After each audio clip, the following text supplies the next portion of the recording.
maniobra son aquellos que me permiten abrir o cerrar circuitos. Simplemente es abrir o cerrar circuitos, ya sea por mando de protección o un mando automatizado, o porque simplemente nosotros quisimos hacerlo de manera manual para abrir o cerrar un circuito. Es decir, ustedes van a hacer un mantenimiento en su casa, ya sea de cambiar un tomacorriente, cambiar un plafón, etcétera, etcétera. Ustedes, el equipo de maniobra que tienen es el totalizador o la caja de tacos de su casa. Ustedes van y bajan el taco, ¿cierto? Y me abren el circuito. Y cuando terminen de hacer el trabajo, pues suben el taco y cierran el circuito, ¿sí? Simplemente eso. O si el sistema tuvo una falla y usted conectó una máquina mal o algo y estaba el interruptor, la protección o la caja de tacos activada, pues ella se va a disparar por una sobrecorriente, ¿sí? Esos son los equipos de protección y de maniobra. Perdón, de maniobra. Y adicionalmente los de protección, pues son los equipos que me eliminan efectos en el sistema aguas abajo, como interruptor, como relé de protección, recloser, los equipos o software computacionales que me envían la señal a los equipos de maniobra para eliminar fallas, ¿cierto? Etcétera, etcétera, etcétera. Entonces, en ese orden de ideas, vamos a empezar aquí con un videito de un interruptor como para empezar a entender qué son los equipos.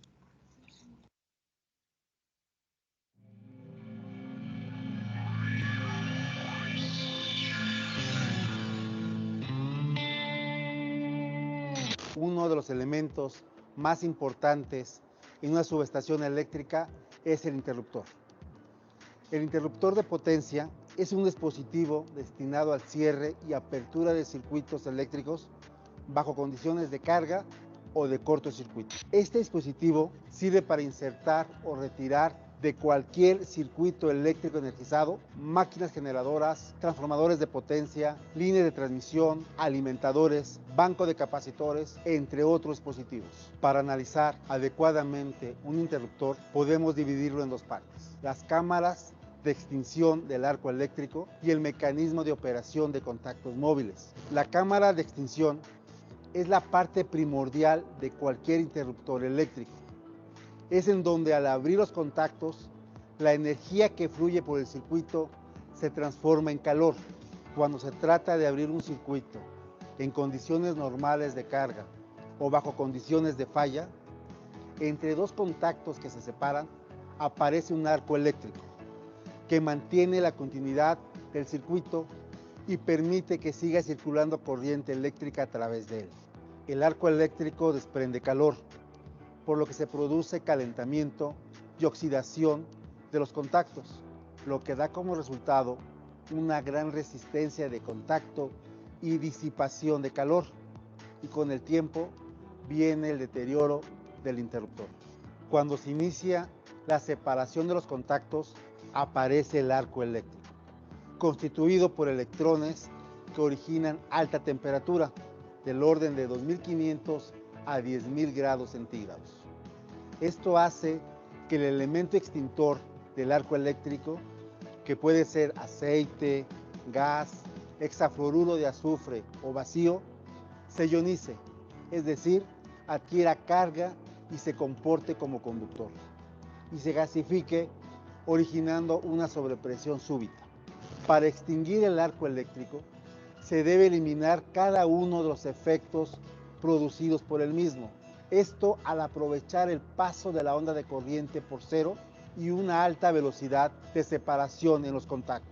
La sobrepresión producida por la gasificación origina un movimiento del medio de extinción, que es aprovechado para desplazar los iones y enfriar el arco eléctrico, y alargarlo para reducir su intensidad.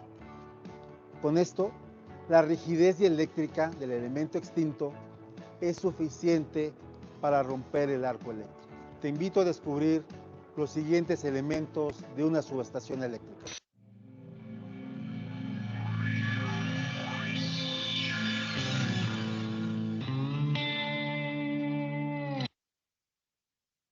Perfecto, entonces el primer elemento que hablábamos ahí de las subestaciones eléctricas son los interruptores, ¿cierto? Entonces, un interruptor es un equipo capaz de interrumpir la corriente eléctrica, ¿cierto? Y de cortar ese arco eléctrico que me fluye en un circuito. Es decir, yo creo que a todos les ha pasado que cuando ustedes se levantan en la noche o se van a acostar y van a apagar el interruptor de su cuarto, muchas veces sale una chispa de corriente.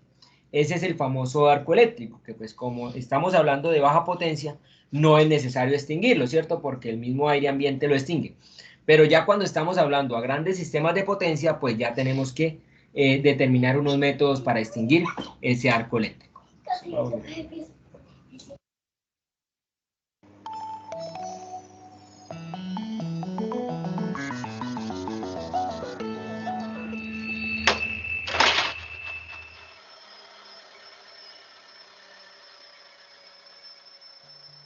Los interruptores de potencia permiten controlar el flujo de energía conectando y desconectando corrientes de forma segura en todos los niveles de tensión de la red eléctrica. En la posición abierta, tienen que garantizar el aislamiento en la distancia de conmutación entre fases y a tierra. En la posición cerrada, tienen que permitir que fluya la energía con pérdidas mínimas.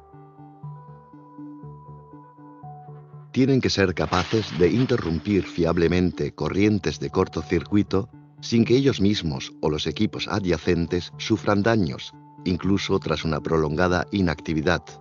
Se usan diferentes tecnologías para los interruptores de potencia, dependiendo del nivel de tensión, la aplicación y la antigüedad de su diseño.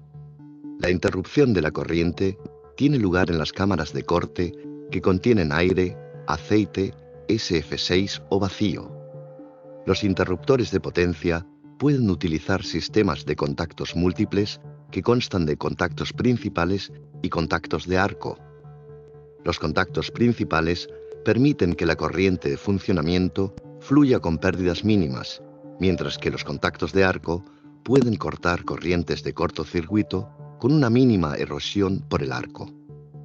Por lo general, el elemento de corte se acciona mecánicamente mediante un sistema de energía almacenada. La energía que abre y cierra los contactos se almacena generalmente en un dispositivo o sistema de muelle, hidráulico o neumático. La energía almacenada se libera mediante una señal de comando de disparo o de cierre. La señal de comando activa las bobinas de disparo y de cierre, liberando el mecanismo de accionamiento para la operación de apertura y cierre. La cámara de corte y el accionamiento mecánico son los principales componentes sujetos a desgaste y envejecimiento. El estrés térmico de las corrientes de carga puede causar corrosión y oxidación, y la interrupción de corrientes de cortocircuito erosiona el sistema de contactos. Las tensiones medioambientales como la temperatura, la humedad o la contaminación afectan a las superficies de los cojinetes y articulaciones del accionamiento.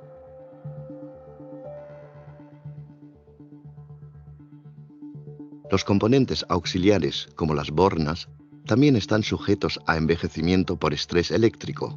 Para garantizar el correcto funcionamiento de un interruptor de potencia durante su vida útil, se realizan pruebas de diagnóstico como la de resistencia, sincronismo, mínima tensión de arranque, carrera y factor de potencia. Con objeto de lograr las mejores condiciones de seguridad para el técnico de pruebas, el interruptor de potencia debe estar conectado a tierra en ambos lados durante la mayor parte de estas pruebas. La primera prueba realizada generalmente en un interruptor de potencia es la de resistencia estática de contactos en la posición cerrada. La resistencia estática de contactos se determina mediante la inyección de una corriente continua alta mientras se mide la tensión, a través de un conjunto independiente de cables. Un análisis de los tiempos de apertura y cierre de los contactos del interruptor de potencia puede validar el desempeño mecánico.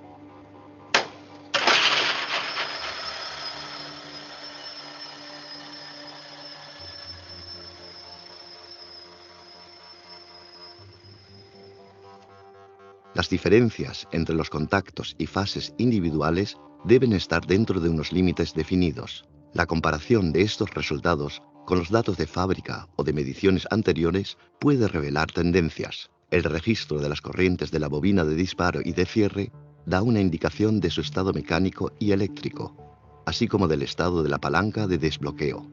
También suele medirse la tensión mínima, conocida como mínima tensión de arranque, necesaria para abrir y cerrar el interruptor de potencia para asegurarse de que todavía puede funcionar en caso de que la alimentación de corriente continua sea débil.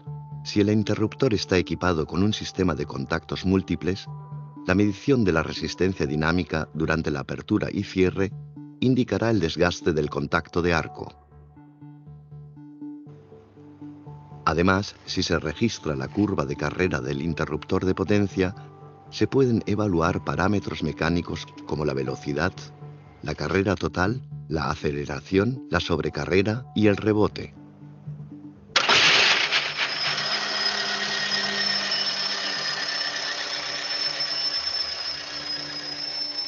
Mediante estas mediciones, el operador de la subestación puede comprobar si el equipo está en buenas condiciones de funcionamiento o puede iniciar actividades de mantenimiento.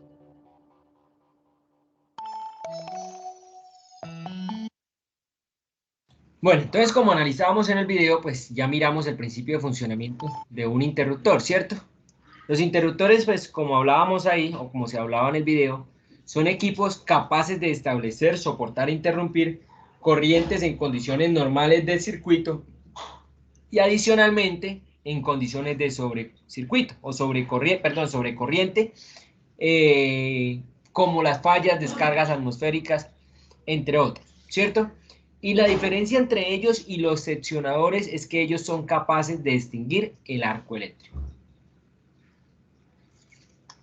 Asimismo, podemos decir que los interruptores se pueden abrir de forma manual o se pueden operar, más que todo, realizar su apertura y cierre, tanto de forma manual como de forma automática.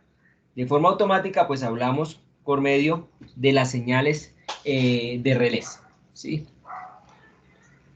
Bien, cuando hablamos de forma automática, entonces quiero pausar acá un momento en esta gráfica. Yo tengo acá mi interruptor, ¿cierto? Que es el dispositivo que me va a abrir o me va a cerrar el circuito. Este interruptor me está protegiendo un transformador. Este interruptor tiene por mando o por señal este relé. Y este relé tiene un transformador de corriente. Entonces, ¿qué pasa? Viene la línea, ¿cierto? O viene entrando la corriente o viene saliendo la corriente, cualquiera de las dos. Supongamos que está entrando y aquí hay una descarga atmosférica o hay un problema, un cortocircuito de sobrecorriente. El transformador de corriente, él no entra en contacto con este conductor, él simplemente hace un giro o rodea ese conductor como si fuera una pinza volteamperimétrica, ¿cierto? Que al rodearla me manda una señal al relé de corriente. Y cuando ese relé ve una variación de corriente, yo miro que, él me envía una señal al interruptor de abrir o cerrar el circuito.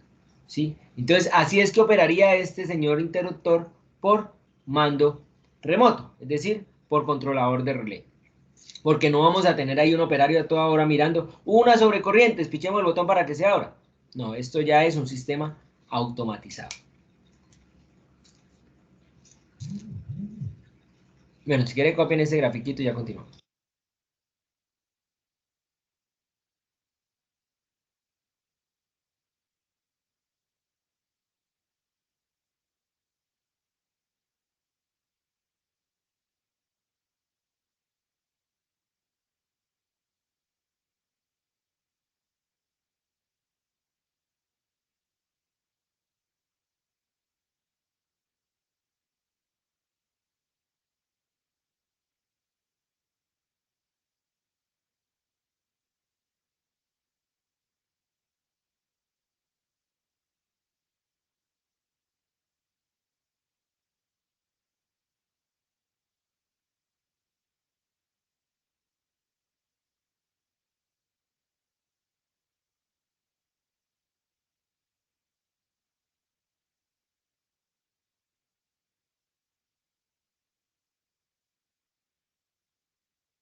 Bien, entonces tenemos los interruptores que se pueden clasificar según su tipo de operación.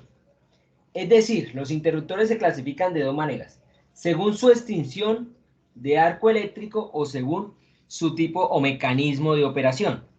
En este caso, según su mecanismo de operación, tenemos que pueden trabajar con aire comprimido o neumático, ¿cierto? Por medio de mandos neumáticos. Puede trabajar hidráulico, que pueden ser aceites o en este caso nombran el nitrógeno comprimido. En neumático hidráulico, la combinación de estos dos señores o mecanismo de resorte, ¿sí? Los más comunes son los de mecanismo de resorte, porque actúan y tienen velocidades de actuación menores, ¿cierto? Estamos hablando de los 400 milisegundos para abrir un circuito. La idea es que tienda a cero, nunca va a ser cero, obviamente, pero 400 milisegundos es corto tiempo para nosotros, pero un segundo en la parte eléctrica es una eternidad, ¿cierto? Eso sí es de ahí, quiero que hagamos esa comparación, o sea, para la parte eléctrica un segundo es una eternidad, para nosotros sí es poquitico tiempo. Entonces, lo más utilizados, el principio de funcionamiento más utilizado son los mecánicos o mecanismo de resorte. Bueno, si quieren copienlo un minutito.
Bien, también entonces, bueno, aquí tenemos uno de principio neumático, un interruptor con principio neumático. Aquí tenemos un interruptor con principio de mecanismo de resorte, ¿cierto? Entonces, pues podemos ver acá que el estar movimiento hacia arriba o hacia abajo me genera un mecanismo también que podemos tenerlo de manera horizontal y me genera el movimiento hacia la fase de apertura o cierre, ¿sí? Son mecanismos, pues. También quiero dejarles claro que muchas veces se tiene el mito de que en las subestaciones eléctricas únicamente son ingenieros eléctricos o tecnólogos en electricidad. Si analizan bien el video que veíamos del interruptor, vemos que es un dispositivo totalmente electromecánico. En ese orden de ideas, nosotros como electromecánicos somos los que vamos a entrar a una subestación, ya sea para hacer trabajos de mantenimiento, de operación o de maniobra. ¿Por qué? Porque entendemos los mecanismos que utilizamos para hacer esas maniobras en la subestación y aparte de todo entendemos los principios de funcionamiento de la parte eléctrica. Entonces somos muy complementados para trabajar en subestaciones eléctricas.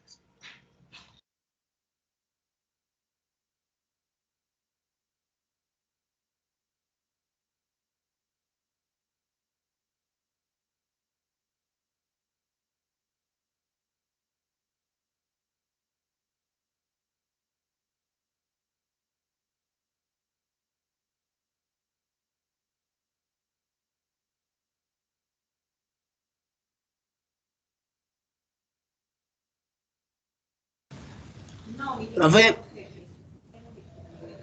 Cuénteme, Juan. una pregunta, esta interruptor está haciendo lo que hace la misma función que hacen los cilindros neumáticos con resorte, ¿cierto? Perfecto, exactamente, sí, es exactamente el principio. Retorno por muelle. Exactamente, exactamente el mismo principio de funcionamiento. Sí, señor, tiene toda la razón. Ah, bueno, listo, profe, gracias.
¿Y dónde es el Bien, entonces, otro principio o otra clasificación es la extinción del arco eléctrico. Entonces, la extinción del arco eléctrico puede ser por aceite, entonces se le pone un aceite dieléctrico. De vacío quiere decir que no va a tener aire para que se ionice este arco eléctrico, ¿cierto? O sea, en medio de esta vaina hacemos un vacío para que no haya aire. Y si no hay aire, pues el arco eléctrico no tiene como un conductor o la corriente no tiene un conductor que me fluya de un punto a otro. Vamos a tener el hexafluoruro de azufre, que es un gas súper dieléctrico y al ser bastante o altamente dieléctrico me permite tener espacios más reducidos para extinguir ese arco eléctrico. Tenemos soplo de aire que simplemente es acá, se pone como un inyector y este inyector me va a inyectar, valga la redundancia, o me va a enviar aire a altas presiones para cortar acá el arco eléctrico. Y tenemos de soplo de aire magnético, que exactamente ponemos un sistema magnético acá para que cuando se genere el arco eléctrico, el arco se va hacia allá y el soplo me lo extinga de manera más rápida. ¿Sí? Esas son las clasificaciones que tenemos de extinción del arco eléctrico.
Bien, entonces hay una tablita que es muy interesante, o a mí me parece interesante, y es la tablita de tensiones nominales y tipo de interruptores. Entonces en esta parte, perdón, en esta parte de la zona izquierda de la pantalla, tenemos la técnica de corte, ¿cierto? Que en este caso pues tenemos aire, aceite, aire comprimido, SF6 y vacío. Y me indica en qué tensiones es más viable utilizar estos interruptores. Entonces, por ejemplo, de 0 a 24 kilovoltios se utilizan los de aire, ¿cierto? Interruptores de aire. Entre 3 y 245 kilovoltios se utilizan los de aceite. Aire comprimido entre 12 y 445 y el más usado y el que más recomiendo yo es el de SF6 porque utilizamos pues menos espacio, ¿cierto? Y pues la resistencia o la rigidez dieléctrica es mucho mayor. Y los de vacío sí los utilizamos entre 1 y 24 kilovoltios. Normalmente ya para que ustedes vean interruptores de aire o de vacío y de aire comprimido, perdón, es complejo. Últimamente lo que ustedes van a ver es mucho SF6 y mucho interruptor de aceite. Sí, normalmente ahora se están utilizando de aceite y de SF6. ¿Por qué? Pues porque me reducen el espacio del equipo y aparte de todo son mucho más eficientes y más rápidos en el momento de extinguir el arco eléctrico.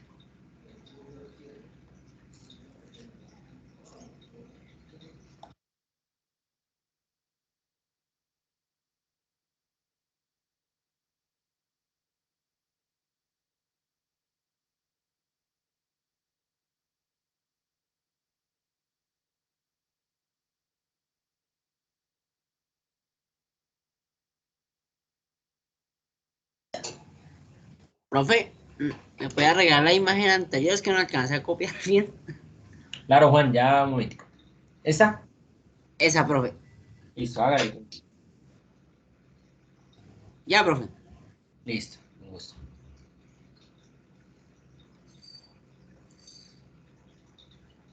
Bien, entonces lo veíamos en el video, ¿cierto? Pero normalmente las pruebas que se le hacen a esos interruptores son pruebas de cortocircuito, pruebas de calentamiento, ¿sí? Pues cuando se calienta el dispositivo, pues se dilatan los materiales y puede que me disminuya, me aumente, perdón, el tiempo de cierre o apertura, pruebas de duración mecánica, pruebas de aislamiento a frecuencia industrial o de impulso, ¿sí? Esas normalmente eran las frecuencias perdón, las pruebas que veíamos en el video que se le realizan a los interruptores. Y aparte de todo, pues se identifican algunos de los elementos que tienen estos equipos.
Profe, tengo una duda.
Sí, cuénteme, Juan, ¿cuál era la pregunta? Qué pena. Profe, era para saber, es que tengo como la duda de en qué, en qué consiste la prueba de aislamiento de frecuencia industrial y de impulso. Ah, bueno, esa prueba de aislamiento, ¿cierto? Es una prueba que le inyectan, es como decir un Meger. El Meger es un equipo en el cual se le inyecta una corriente o un voltaje a un dispositivo y él me mide cuánto es la resistencia en ohmios, ¿sí? Que va a haber entre esos dos puntos o entre esos dos elementos. Y ahora, la prueba de aislamiento a frecuencia industrial o de impulso es, la de frecuencia industrial es que le cambian la frecuencia a esos voltajes que nosotros le vamos a inyectar. Es decir, le inyectamos, qué sé yo, voltaje a 50 Hz, voltaje a 40 Hz, voltaje a 80 Hz, ¿sí? Y miramos si ese aislamiento variando la frecuencia me va a cambiar esa rigidez dieléctrica que tiene el equipo. Y de impulso quiere decir que le enviamos varios choques, sea de corrientes o a altas corrientes. ¿Sí? Mandamos pulsos de 500 kiloamperios, 1000 kiloamperios o pequeños impulsos, a ver si me varía o no la rigidez dieléctrica del equipo. Esa es más que todo la prueba de aislamiento a frecuencia industrial y de impulso. Ah, listo, profe. Es como más que todo para medir el alcance, ¿cierto? Sí, para medir hasta dónde se rompe esa rigidez dieléctrica, sí, para mirar más o menos cuánto me aguanta. Ah, bueno, listo. Como resistencia como tal. Exactamente, como resistencia. Cuando hablamos de aislamiento estamos mirando resistencia, es decir, que no se fugue o que no se pase la corriente de un punto a otro punto. Ah, listo, profe. Muchas gracias. No, hágale con gusto, muchas gracias.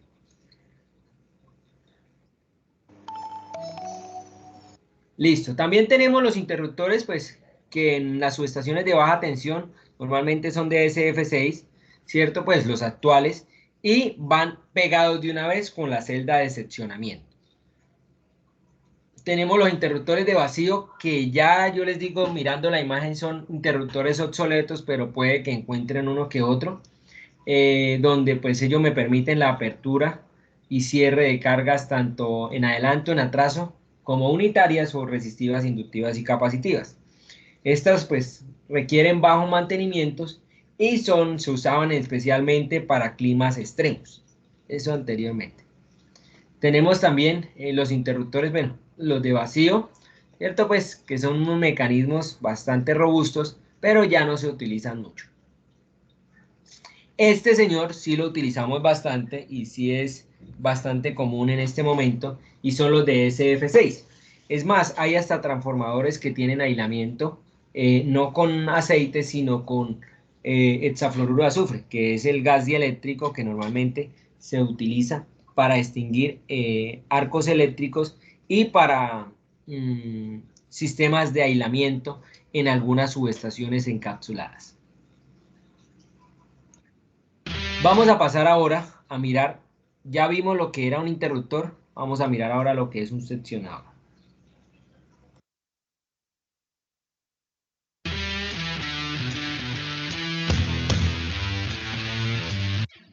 Perdón, me equivoqué, este no es del seccionador, sino este es de un interruptor, el interruptor que tenemos en las líneas.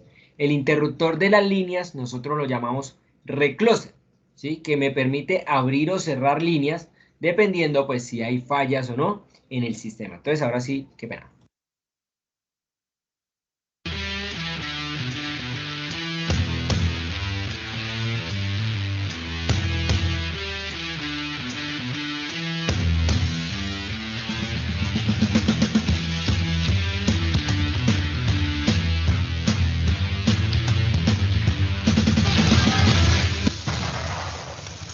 Bien, entonces antes de iniciar con la parte de lo que queremos seguir con el tema de coordinación de maniobras, les había quedado debiendo en el video pasado un poco sobre el tema de reconectadores o reclosers, ¿cierto? Finalizamos allí hablando sobre el uso de estos elementos en todo el tema de transferencia, ¿cierto? De tener respaldos de transferencia con otros circuitos a partir de los bucles abiertos, ¿cierto?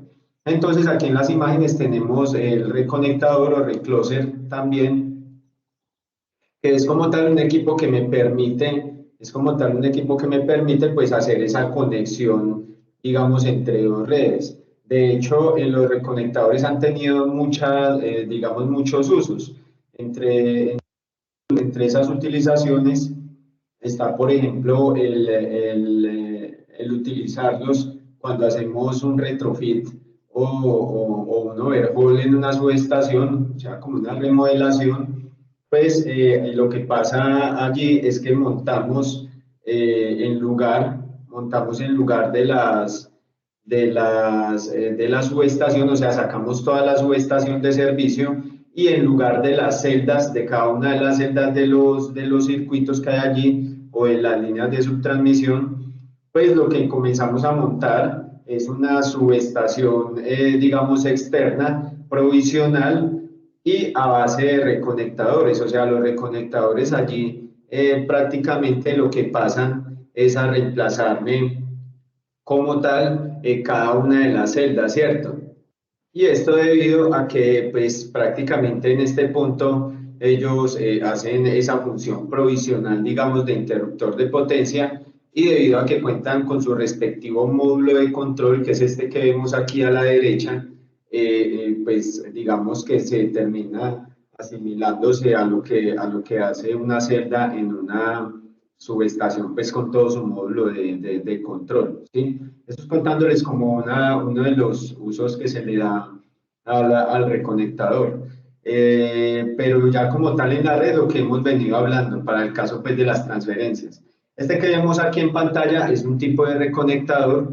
Ustedes ven allí tres conexiones. Entonces, por un lado son las entradas de uno de los circuitos y por el otro, las de otro circuito, recordemos que allí están llegando dos, ¿cierto? Están llegando dos y básicamente lo que me va a hacer es la función que cumple también un seccionador, ¿cierto?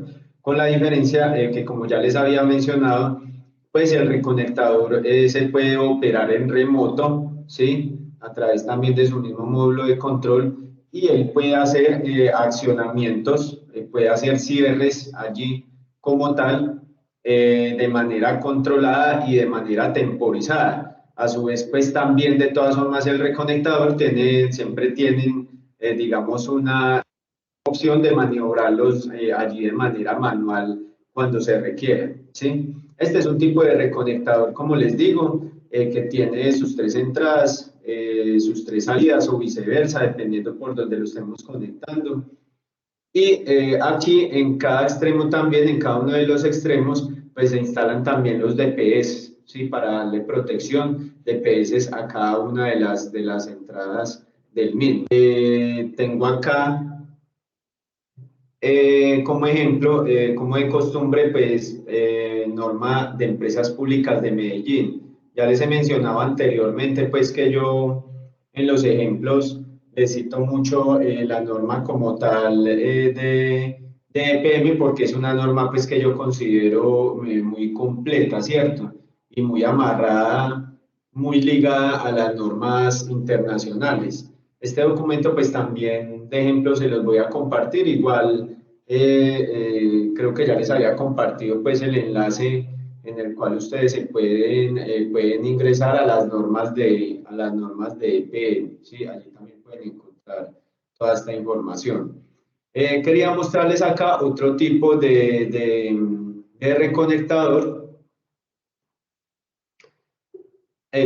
otro tipo de reconectador, o sea, me cumple con la misma función del que estábamos viendo hace un momento, con la diferencia de que tiene la conexión en un mismo, digamos, en un mismo buje están ambas conexiones, ¿sí? Es una vista lateral y como lo podemos ver, pues ahí está la entrada o salida, ¿cierto?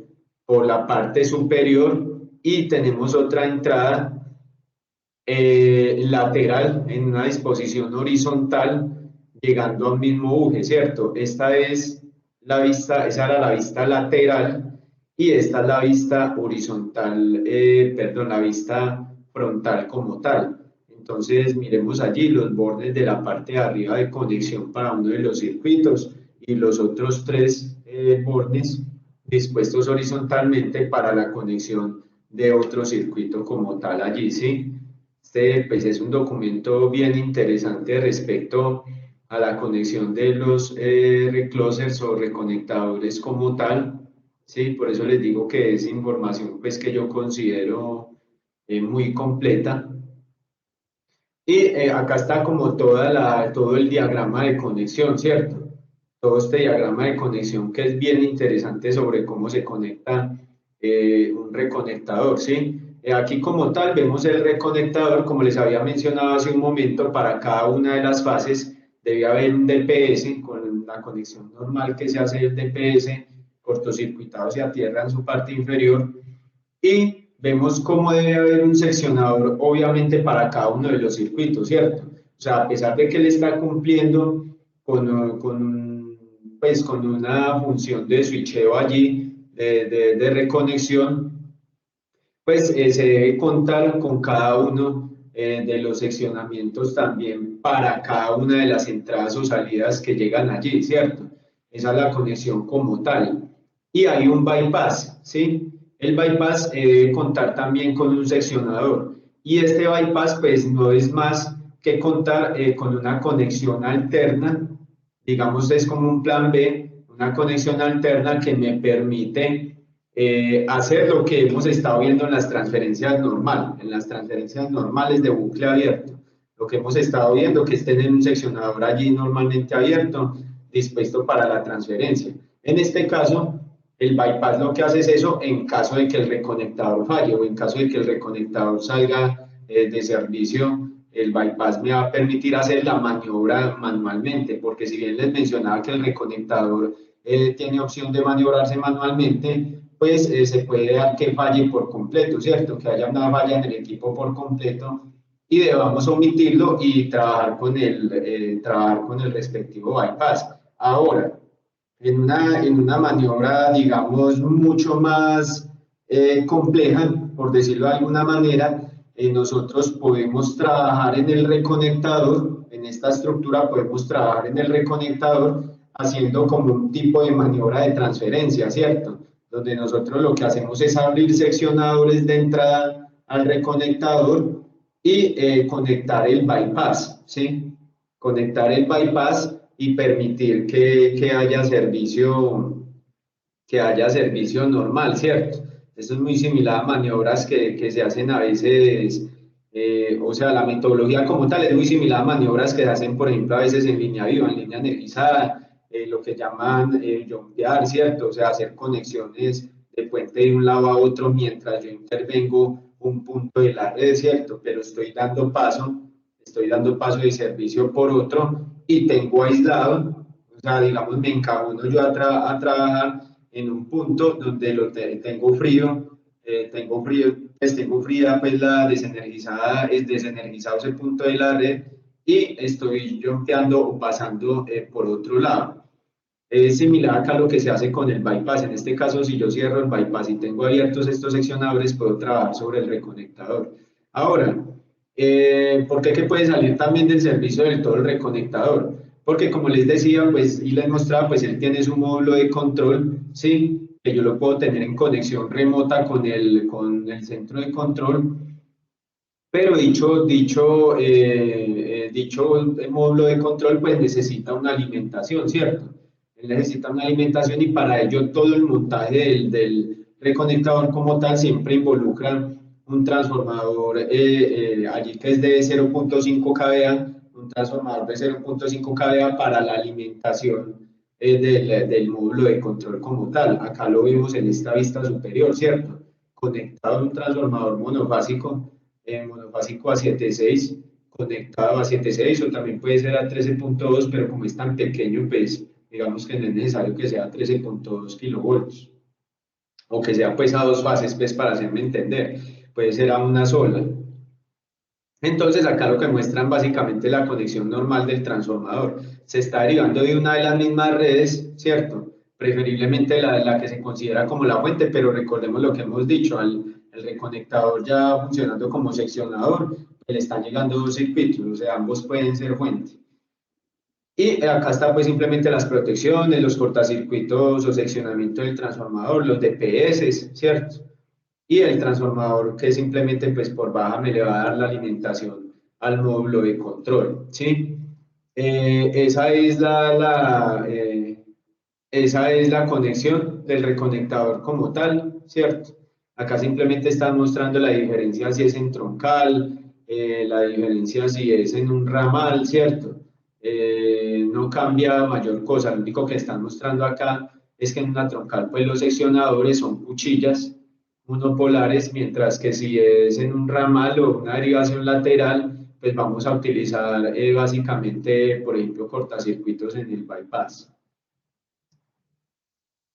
Sí, acá estamos hablando simplemente de un reconectador ya monofásico, pero es la misma metodología de montaje. Y quería mostrarles por acá ya lo que es como tal el montaje en la estructura, ¿cierto? Como tiende a verse en la estructura. Entonces, básicamente, están llegando, es una retención doble al lado y lado llega cada uno de los circuitos, se hace la conexión del bypass, ¿cierto? Este seccionamiento que vemos con cuchillas monopolares en horizontal es el bypass como tal, ¿sí? Voy a ampliarlo un poco más para que se vea mejor. Eso. Entonces, como una troncal, va con su guarda o neutro. Este es el bypass, ahí se alcanza a ver la conexión, ¿cierto? Normalmente abierto, conectado a cada uno de los circuitos. Y al mismo tiempo de estas líneas se deriva la conexión para los seccionadores que van a ir a cada una de las entradas del reconectador como tal, ¿cierto? Van a ir a cada una de las entradas. Entonces, estos que vemos acá en vertical son los seccionadores de cada uno de los circuitos, por un frente y por el otro. Miremos que llegan a los bujes, ¿sí? Estos están llegando a los bujes horizontales y el seccionador de atrás está llegando a los bujes verticales con sus respectivas conexiones a los DPS. Por acá los cortacircuitos que vemos, este cortacircuito que vemos aparte es simplemente el seccionamiento o protección del transformador que les mencionaba, el transformador de 0.5 kVA, que me está alimentando el módulo de control, ¿sí? Ya el módulo de control pues ya devuelve acá su punto de conexión al reconectador, que es con el cual está enviando las señales de mando y control para maniobrarlo, como les decía, remotamente, ¿sí? Y pues también él podrá tener accionamientos, como les decía, temporizados o en secuencia con otros reconectadores, ¿cierto? Como por ejemplo cuando se desconecta uno, entonces entre automáticamente en servicio el otro, como cuando hablábamos de estas transferencias automáticas en el caso de las plantas. Eso es pues lo concerniente al tema de reconectadores.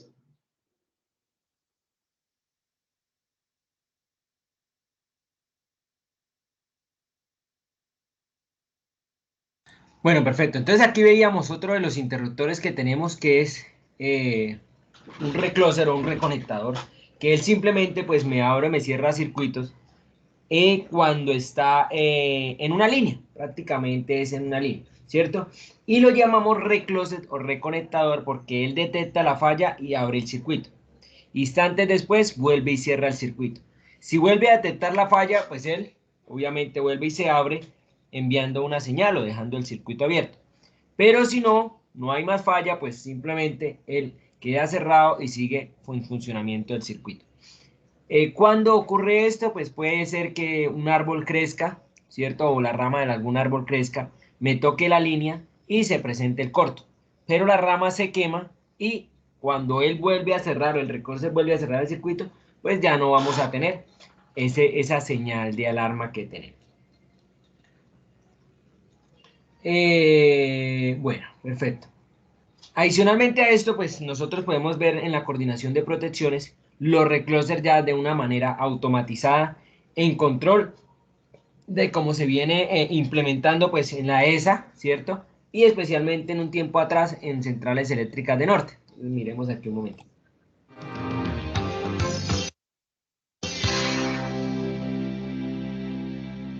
Hoy en Aprende con Sense conoceremos un equipo de última tecnología con el que cuenta la empresa para restablecer el servicio de energía sin enviar operarios técnicos al sitio. Se trata del reconectador, un elemento que está instalado en la parte alta de redes y postes y que es maniobrado remotamente desde el centro de control de SENS en Cúcuta. Hola, ¿quiere conocer su factura? ¿Quiere saber cómo ahorrar energía, cómo pagar su factura por internet y muchas cosas más? No se pierda Aprende con SENS.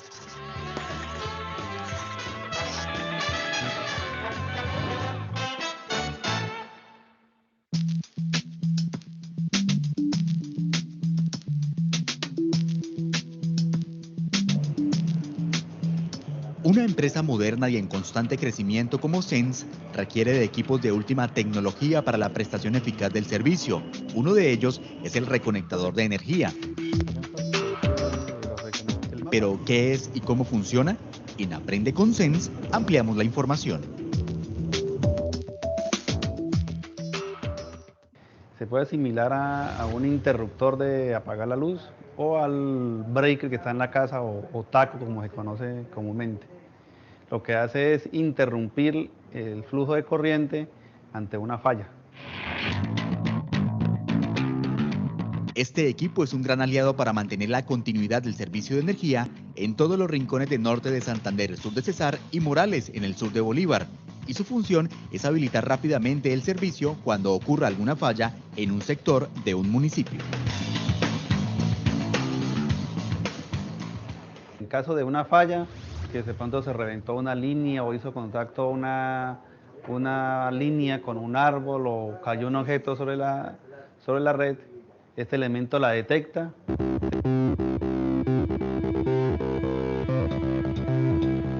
Otra de las características del reconectador es que puede ser maniobrado por personal de la empresa a través del centro de distribución local en la ciudad de Cúcuta, lo que permite reacciones inmediatas para que los usuarios no afecten sus actividades diarias por la ausencia del servicio. Si ya definitivamente la falla es permanente, el reconectador queda abierto. Si no, o sea que la falla es transitoria, como sucede en el 80% de los casos, el reconectador vuelve a cerrar y se restablece el servicio. Los reconectadores están ubicados en la parte alta de los postes y tienen detalles de color rojo y verde que indican su estado, abierto o cerrado. El color normal cerrado es rojo, cambia a estado abierto, que sería verde, y dan unas alarmas sonoras. Entonces aquí en ese, digamos, el que está en operación activa. Mejorar los indicadores de calidad y garantizar la continuidad del servicio es la prioridad para SENS Grupo EPM. Por eso los reconectadores cumplen un papel fundamental en este objetivo. Lo que busca es que quede el menor tiempo sin servicio del usuario, que sea únicamente 10 segundos o 40 segundos si el caso es una falla transitoria. En todas sus áreas de influencia, SENS cuenta con 120 reconectadores ubicados en sitios estratégicos para entrar en funcionamiento de acuerdo a la necesidad que se presente.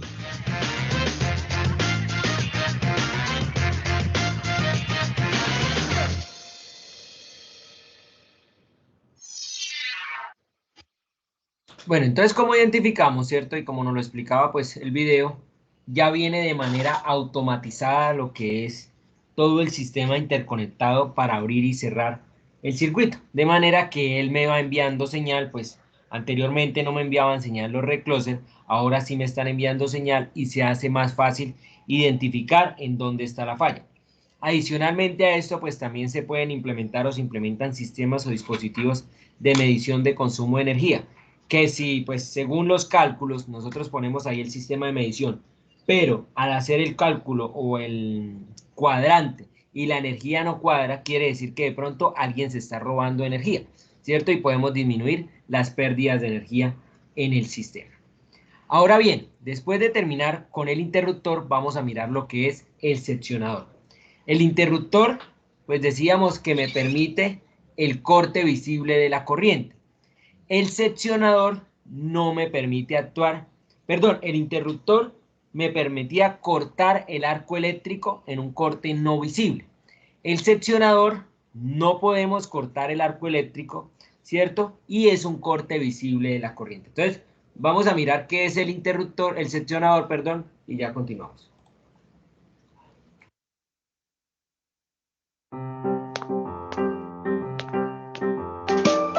Qué gusto verte de nuevo. En Alianza Eléctrica nos agrada contar con tu presencia. Ahora iniciaremos con la tercera parte de tu capacitación comercial, que tiene como objetivo brindarte las herramientas y los conocimientos necesarios para asesorar a tus clientes, resolviendo sus dudas técnicas y comerciales básicas en la línea de seccionadores. Comencemos con un poco de teoría.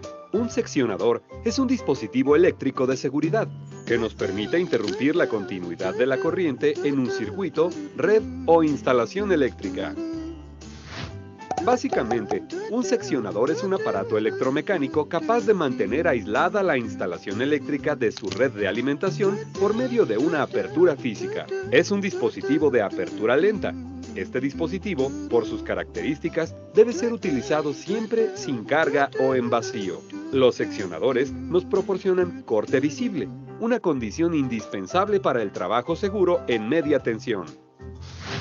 La diferencia entre un interruptor y un seccionador es la siguiente. Los interruptores están diseñados para cortar corriente bajo cualquier carga, es decir, tienen dispositivos que permiten efectuar un corte rápido, extinguiendo en un tiempo muy reducido el arco eléctrico que resulte. En cambio, los seccionadores están diseñados para separar partes de líneas sin energía. Dicho más claramente, para operar un seccionador es necesario interrumpir la circulación de energía o quitar la tensión del tramo. De lo contrario, se puede presentar un arco eléctrico. De acuerdo con los requerimientos solicitados por Comisión Federal de Electricidad, los seccionadores que distribuimos son utilizados en redes inteligentes y centros de control de CFE, que pueden operarse a través de computadoras. Estos sistemas inteligentes tienen un alto grado de interoperabilidad y compatibilidad, permitiendo ofrecer mayor seguridad y eficacia en su funcionamiento. Como son sistemas inteligentes, permiten generar datos e información sobre el funcionamiento general de la red. Aunque funcionan de manera automática, también pueden operar de forma manual.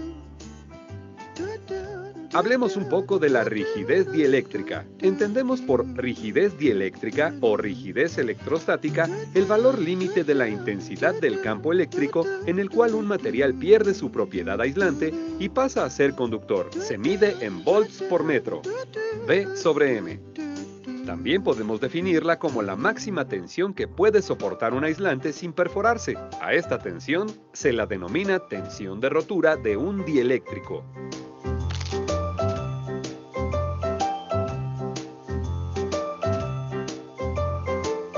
Ahora veamos algunos ejemplos de aplicaciones de los seccionadores. Interrupción o seccionamiento manual. Si tenemos un sistema y se presenta una falla en la línea, por ejemplo, entre el interruptor y el seccionador de 4 vías, por medio del seccionamiento manual podemos seccionar y restaurar más rápido la energía en las secciones sin falla del anillo. Protección contra sobrecorriente. Imaginemos el mismo sistema del ejemplo anterior. En este caso, sufrimos un fallo en una de las cargas o servicios. Podemos contar con dispositivos de protección electrónica que cuiden la integridad y el correcto funcionamiento del sistema. Se localiza y se aísla. Estos son algunos ejemplos de seccionadores de pedestal y sumergibles.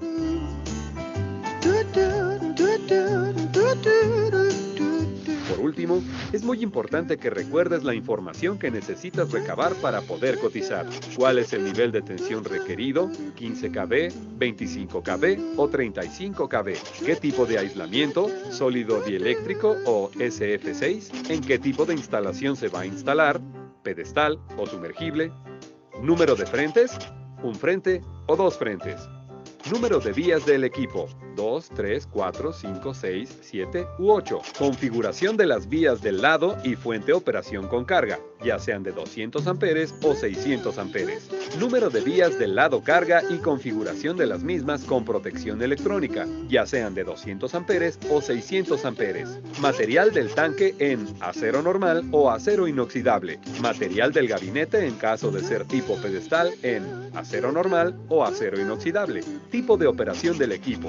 Manual, manual preparado para telecontrol en el futuro, transferencia automática de carga o telecontrolado. En Alianza Eléctrica contamos con las mejores...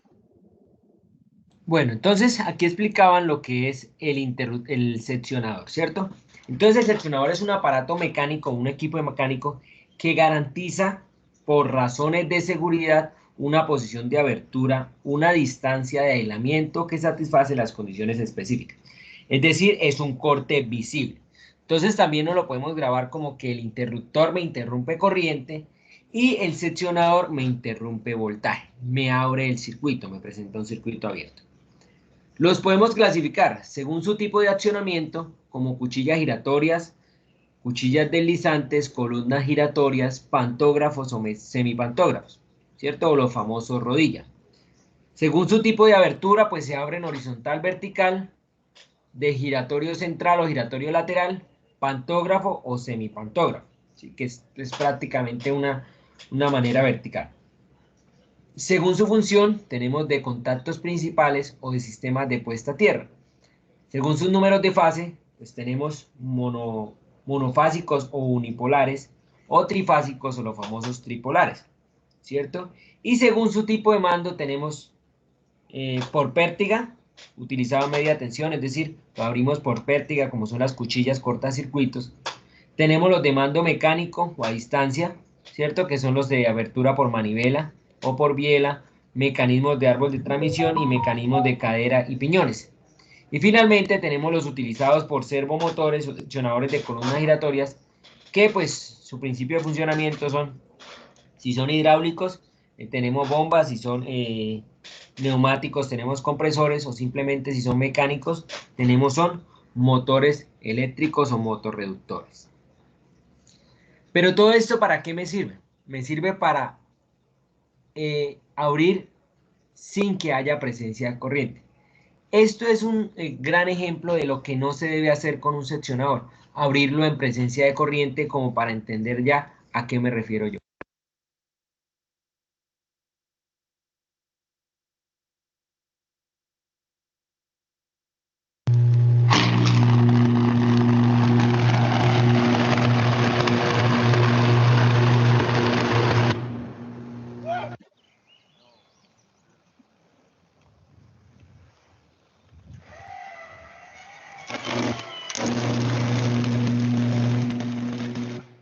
That was cool.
Beleza, mano. Ficou perfeito o vídeo.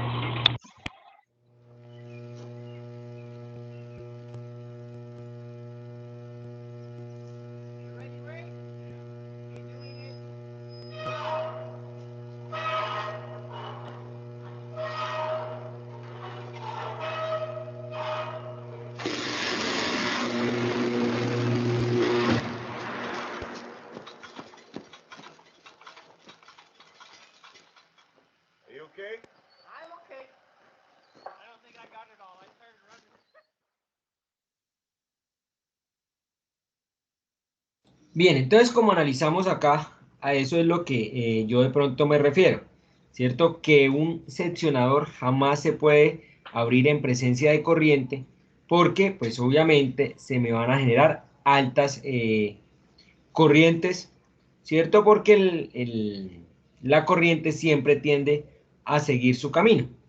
En ese orden de ideas, pues para eso se tienen los interruptores. El interruptor lo que me hace es extinguir el arco eléctrico y seguido a eso, pues sí abrimos el seccionador para mirar que haya un corte visible. Entonces, tenemos doble apertura de circuito. Bien. Tenemos los seccionadores que son de cuchillas giratorias o seccionadores tripolares, ¿cierto? Aquí tenemos uno monofásico en la parte izquierda, que pues aquí este se abre con apertura o con funcionamiento de pértiga, enganchamos aquí la pértiga y jalamos, podemos abrir acá, o normalmente hay unos que tienen acá un fusible que es un fusible tipo H de 5 amperios, que normalmente son los de subestaciones de baja tensión, ¿sí? O aquí tenemos los tripolares que pues ya tienen los tres polos donde entra la tensión y por donde saldría, perdón, la corriente y por donde sale la corriente, ¿no? Los seccionadores y los interruptores son equipos que se conectan en serie para poder interrumpir corriente. Tenemos un seccionador de abertura central, donde acá tiene el sistema de giro, ¿cierto? Y ella se puede girar hacia acá y se puede girar hacia allá para que pues quede abierta o en su efecto se cierre el circuito. Como lo vemos en esta parte, ¿cierto? Aquí ya están abiertos de giro central, pero esta tiene una cuchilla de puesta a tierra.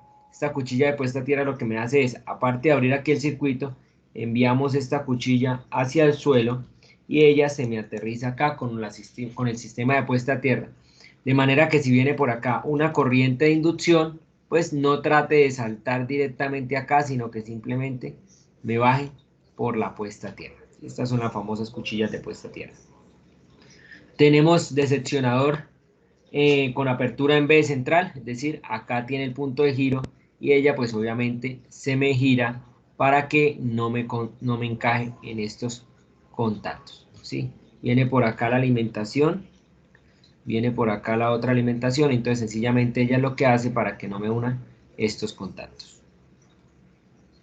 Tenemos los de tipo pantógrafo, que son muy conocidos, ¿cierto? Es prácticamente como un mecanismo que esto se abre o se cierra, esto se va hacia allá, para abrir baja esta parte y deja desconectado acá el seccionador del barraje, ¿cierto? Entonces ahí tenemos el corte visible.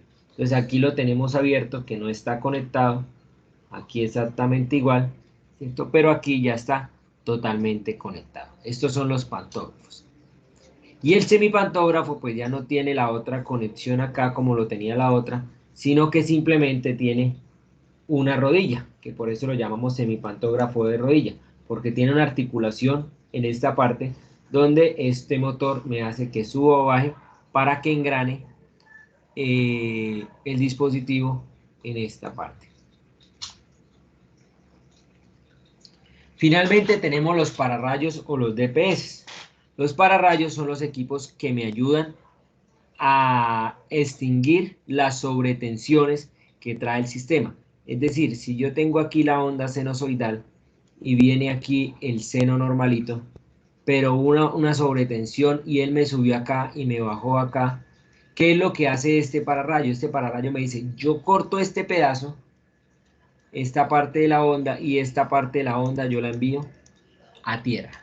Él no me abre circuitos, ¿cierto? Él no me protege totalmente, él no me desenergiza. Él lo que hace es, yo cojo la sobretensión que tenga usted para que el transformador o la carga no me detecte ese golpe drástico de tensión y se lo envío a tierra, ¿sí? Entonces ya sea descargas atmosféricas o cortocircuitos. Ese es el principio del pararrayos como tal. Funciona como rectificador, ¿no, profe? Podría ser un pequeño rectificador, sí señor. Se podría trabajar así. Profe, una duda, muy buenas noches, ¿cómo está? Buenas noches, bien, gracias. Profe, una preguntita, es que pues aquí en donde me encuentro trabajando. Esto es para el lado del sur de Bolívar. Y esto, pues en el hotel donde me estoy quedando, hace 2 días pues cayó un rayo, precisamente. Y pues en estas ahorita es bastante el tema de que es muy frecuente los rayos. Sí, y señor. viven quemando los equipos, los electrodomésticos. La casa tiene polos a tierra, tiene 2 polos a tierra. Ahí, ¿qué se puede hacer? ¿Qué se puede revisar? ¿Qué puede Bueno, pasar? si se están quemando los equipos, sinceramente quiere decir que la puesta a tierra no está sirviendo o no está en plenas condiciones. Hay que Decía, ¿qué se puede hacer? Uno, pues hay que medir el sistema de puesta a tierra, ¿cierto? Y dos, puede que haya sobretensiones, pero bueno, voy a graficar, supongamos que esto es un edificio. Supongamos que este es el edificio, sí, bueno, aquí está la tierra. Entonces, ¿qué se hace normalmente? Si cae el rayo, y aquí vienen las 3 líneas entrando, pues el rayo va a caer acá a la línea y obviamente me va a afectar los equipos. ¿Dónde caen normalmente los rayos? Los rayos caen en el punto más alto de la zona. ¿Sí? Por ejemplo, cuando dicen en una playa es supremamente peligroso un rayo porque el que esté de pie, a ese le cae el rayo. ¿Cierto? Es mejor usted cuando hay una tormenta y lo coge en la playa, acuéstese que el rayo siempre le va a caer el que esté de pie porque va a ser el punto más alto. ¿A qué me refiero yo con eso? Que normalmente en los edificios, ¿qué es lo que se hace? Se ponen unas puntas que se llaman puntas de atraer rayos, ¿cierto? O puntas para rayos. Y entre ellas las interconectamos, ¿cierto? Con un alambre de cobre puede ser desnudo. Y ese alambre de cobre lo enviamos al sistema de puesta a tierra. Pero aparte de todo eso, pues aquí van a haber unas conexiones, ¿cierto? Unos tomacorrientes en toda la casa. Entonces debemos interconectar todo esto para equipotenciar estas cargas y enviarlo todo a tierra. Porque puede pasar 2 cosas. O que la tierra sea una tierra maluca, ¿sí? Porque normalmente si nosotros decimos que vamos a hacer un sistema de puesta a tierra para una casa, no es simplemente llegar y empotrar la varilla 1.5 metros y ya, ¿cierto? A esto que toca hacerle, hay que hacerle una perforación de 1.20 por 1.20, humedecer el terreno, después de humedecer el terreno, echar unas tierras húmedas, después un cemento conductivo, ¿sí? Y de ahí sí sale el conductor a tierra, para que se pueda disipar. Y si usted dice que tiene 2 tierras, entonces esas 2 tierras hay que equipotenciarlas, es decir, unámoslas en algún punto para que cuando haya una sobrecarga, una se vaya para un lado y la otra se vaya para el otro. ¿Por qué? Porque si ella me detecta, ¿cierto? Que hay un equipo y el equipo pues es la manera más fácil de disipar la corriente, pues se va a quemar ahí. Entonces lo que yo le aconsejaría es, uno, proponer un sistema de puesta a tierra en el techo de la vivienda, si es un edificio o una casa, proponerlo de manera que caiga aquí el rayo y disipar a los sistemas de puesta a tierra. 2, o lo primero que hay que hacer es analizar esta tierra a ver si tiene la resistencia adecuada. Es decir, que esté por mucho a 5 ohmios. Entonces, coger un telurómetro y medir esa tierra a ver si tiene 5 ohmios. Si no tiene 5 ohmios, perdón, no le va a servir para nada. Por eso se le están quemando los equipos. ¿Cierto? Y tercero, muchas veces en las conexiones de las viviendas, usted ve un cablecito desnudo que dicen que es tierra, pero usted va a mirar y nunca está conectado realmente a la tierra, es un cable desnudo que está por ahí. Entonces, eso también es crítico. Entonces, pues yo le recomendaría esas opciones, empezando por analizar la tierra, segundo, analizar que todas las conexiones estén bien, y si no, mirar a ver cómo se implementa esto y mejorar el sistema de puesta a tierra. Qué pena, Cristian. Listo, ¿Sí se profe, muchas entendieron o gracias. lo Sí, demás perdido? Sí. sí, señor. No, sí, precisamente, efectivamente, hoy vino, es que chistoso, porque para esta zona eléctricos hay muy pocos.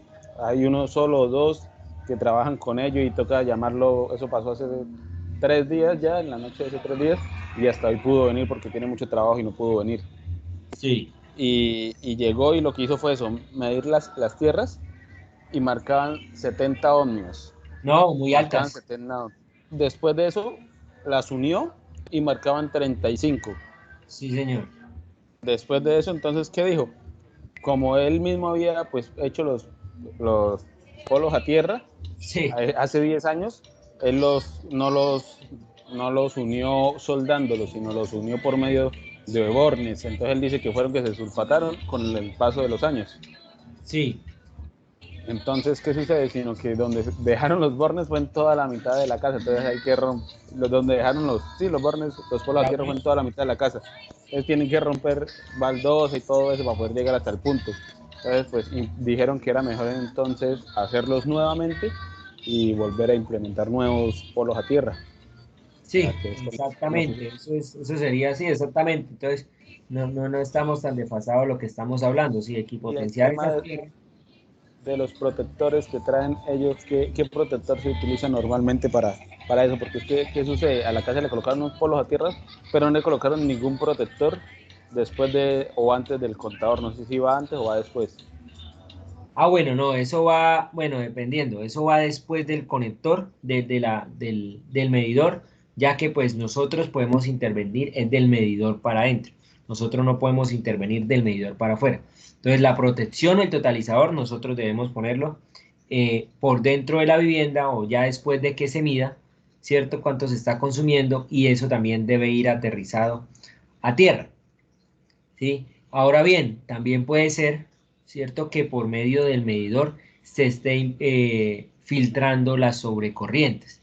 Entonces, ahí tocaría mirar también, por ejemplo, si usted está en esa visita, propóngale al man, si interconectamos estos dos polos a tierra con la puesta a tierra del poste más cercano, puede que disminuya un poco más la tierra, ¿cierto? Como medida alternativa. Es decir, si nosotros tenemos aquí un posta, ¿cierto? Pues tratemos de enviar esta conexión que yo le decía a la tierra de este poste, ¿sí? Obviamente, pues medimos primero esta a ver cómo está, porque si esta está peor, pues ni para qué lo hacemos, ¿sí? Y lo otro que usted dice, si está esta conexión, pues lo que le entendí, está por acá y toca romper, pues sencillo, cojamos de acá, soltemos acá la punta de la varilla porque estas deben estar en la vista o deben estar visualmente en una caja, ¿cierto?, de inspección. Rompemos acá y tiramos nuevamente esta conexión, ¿sí? Podemos hacerla pues por otro camino no creo que sea tan necesario romper el suelo, sino que sí se perdería ese cobre. Y si vemos que sigue muy bajita, pues dejamos estas dos y le implementamos otra puesta a tierra para no hacer eso. ¿Sí? Creería yo que es lo más conveniente para hacer. Y obviamente aquí también lo otro que hay que mirar es mirar si los DPS del posta están buenos, porque puede ser que los DPS de la postería no estén sirviendo, el último transformador no estén sirviendo y me esté fluctuando toda la sobrecarga a la casa, ¿sí? Que puede estar pasando. Hay algo acá, de pronto no, regálenme un segundo, si tengo por acá. Esto se llama Montenegro. Y sí, profe, desde la caja se puede mirar, ahí están los dos cables que llegan de cobre para poder medir la puesta a tierra. Bueno, listo, perfecto. Este es un proyecto pues, que me pidieron hacer la inspección, ¿cierto? Y una repotenciación porque está ya muy acabado el sistema. Esto es un edificio por lados de cabecera.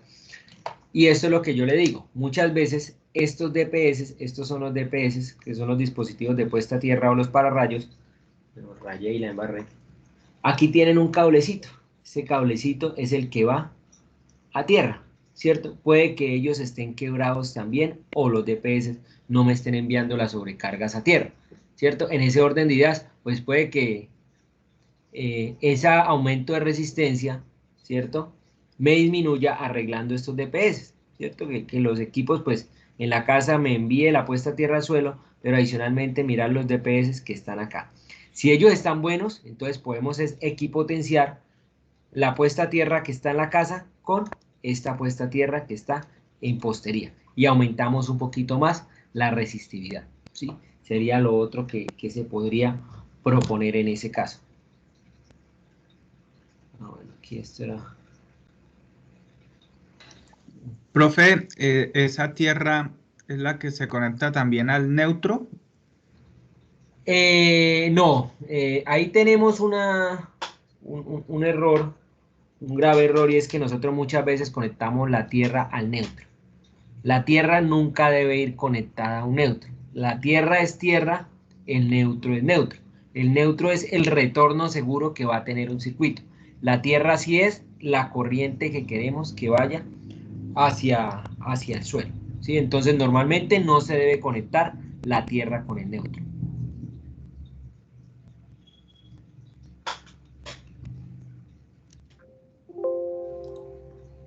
Esto ya era la licitación. Bueno, perfecto. Bueno, estuvo bacano ese comentario, entonces muchas gracias ahí. Sí, pues espero para que le debata ya al ingeniero. Y de Eso pronto, sí, profe, muchas gracias. Y sabe que lo gracioso que pues son ingenieros, pero empíricos, ¿no? Sí. y no, que pues para esta zona es muy bueno ese tipo de trabajos, ya que no lo hay, imagínense. El señor es el que maneja todo el tema de alterna en los postes, todo el tema exterior, viene trabajando directamente con Electrocaribe, porque aquí llega Electrocaribe. Entonces es bastante difícil poder contactarlo para que llegue a reparar o arreglar un tipo de daños como estos. Sí, sí, tiene razón. Normalmente la parte eléctrica es muy demandada porque es muy necesaria y son pocos los que pronto conocen de este sistema, ¿cierto? Y pues ahí es donde yo les decía, ahí es donde está el billete, ¿sí? Si ven, es algo sencillo.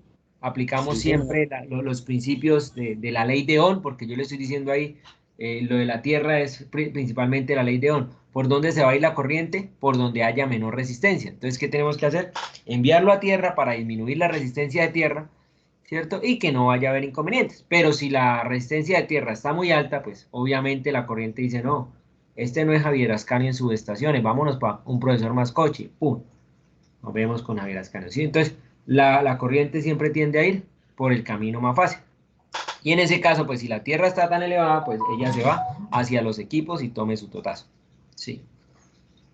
Y ahora bien, pues eso es lo otro que hay que mirar.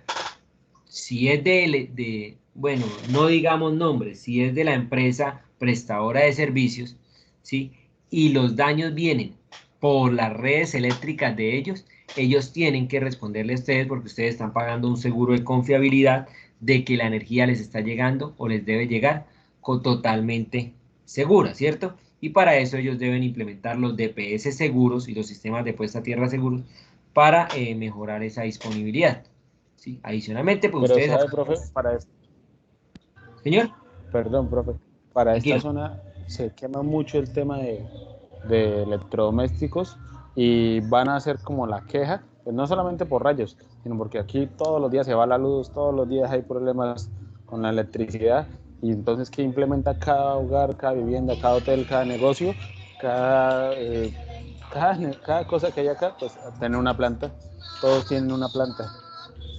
Ah, bueno. Entonces todos manejan es una planta, pero entonces Electrocaribe no ayuda a resolver esa quemada de electrodomésticos, no responde.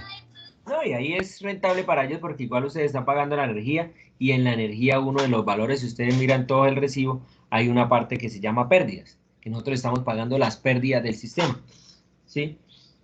Que pues obviamente uno como un ciudadano de bien, si ve uno a alguien colgándose a la línea, por ejemplo, creo que acá en Bucaramanga lo hacemos mucho, que si uno ve a alguien colgándose a la línea, uno va y lo sapea de una vez. Y no porque seamos sapos, sino porque somos honestos. Vamos a decir, venga, este man se va a robar la energía y a todos nos toca pagarla. Entonces, pilas. Creo que en esas zonas donde usted se encuentra, o más que todo en la zona de la costa, todo el mundo se roba la energía y aparte de todo, alegan que porque la energía no les llega de calidad. Entonces, ese es otro punto también. Entonces, pues son muchos factores que ahí influyen y más que todo son factores sociales, ¿cierto? Y culturales que nosotros no entendemos. Pues sí entendemos, pero no aplicamos. Bueno, entonces, continuando, tenemos el banco de condensadores, que este banco de condensadores son los que me compensan cuando el sistema tiene mucha impedancia. Ellos lo que me hacen es meterme potencia capacitiva para compensar ese factor de potencia. Y tenemos el banco de reactores que cuando el sistema tiene mucha capacitancia, ellos lo que van a hacer es inyectarme reactores. Entonces ustedes me van a decir, venga ingeniero, pero ¿cuándo el sistema tiene capacitancia? Entonces normalmente los bancos de reactores nosotros los vemos es en alta tensión. ¿Por qué? Porque resulta que nosotros tenemos para llegar a esa subestación unas líneas supremamente extensas, donde aquí está RST, ¿cierto? ¿Y esta línea qué es? Esta línea es un material o un conductor de corriente, ¿cierto? Aquí hay un conductor de corriente y aquí hay otro conductor de corriente. Quiere decir que aquí hay un conductivo, aquí hay otro conductivo y en medio de ellos ¿qué hay? Hay aire, que el aire en este caso se comportaría como un material dieléctrico. Si yo traigo esto acá con zoom y digo, es esto, hay un dieléctrico, hay otro dieléctrico y aquí hay un material, perdón, un conductor y aquí hay un material dieléctrico. Este simbolito me representa un condensador. En ese orden de ideas, cuando la línea es muy larga, nosotros vamos a tener una cantidad de efectos que se llama el efecto conductivo capacitivo, que es que la línea se me comporta como un condensador. Entonces ella misma me empieza a enviar mucha reactiva, mucha Q capacitiva, ¿sí? Entonces cuando llegamos a la línea, a la subestación, pues va a venir con un factor de potencia bastante desfasado. Aparte de todo, si nosotros nos acordamos de máquinas eléctricas 1 y de pronto los que vieron máquinas eléctricas 2, nosotros sabemos que en el triángulo de potencia, ¿cierto? O en la regulación de voltaje, ¿cierto? Cuando nosotros veíamos la regulación de voltaje, decíamos que si el voltaje o la carga era capacitiva, el voltaje si estaba acá, me iba a tender acá. Es decir, que en la línea, si yo tengo un voltaje 1 acá, el voltaje 2 va a ser mayor que el voltaje 1. Entonces decía muchas veces que es algo ilógico porque el voltaje en una línea se tiene que caer por la resistencia. Pero cuando es capacitivo se me eleva. Entonces si yo tengo una línea que me lleva 500 kilovoltios, si tiene por ahí 100, 200, 300 kilómetros, pues cuando va a llegar a la subestación me va a llegar casi con 600, 700 kilovoltios. Y va a ser una tensión muy difícil de controlar. Entonces ahí es donde nosotros recibimos con el banco de reactores para compensar ese factor de potencia y inyectamos capacitivos, ¿cierto? Entonces si teníamos el triángulo así, pues al menos él me lo va a compensar un poquito de esta manera y tendríamos nuestro triángulo de factor de potencia, ¿sí? Entonces, por eso es que nosotros vemos más que todo bancos de reactores en alta y extra alta tensión y ustedes rara vez, por decir casi nunca, van a ver en su empresa que tiene una subestación de media tensión un banco de reactores. Siempre son bancos de condensadores porque las empresas manejan son sistemas de producción que son motores con bobinas.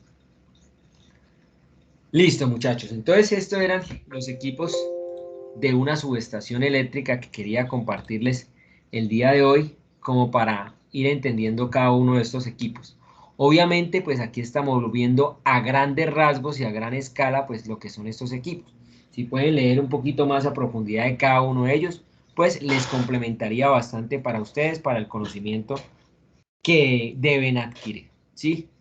La próxima clase hacemos un trabajito aquí mismo en clase sobre lo que hemos visto, como para complementar y hacer lo que es la nota del 30%, y la siguiente clase sí haríamos el parcial. Entonces, señores, pues muchas gracias a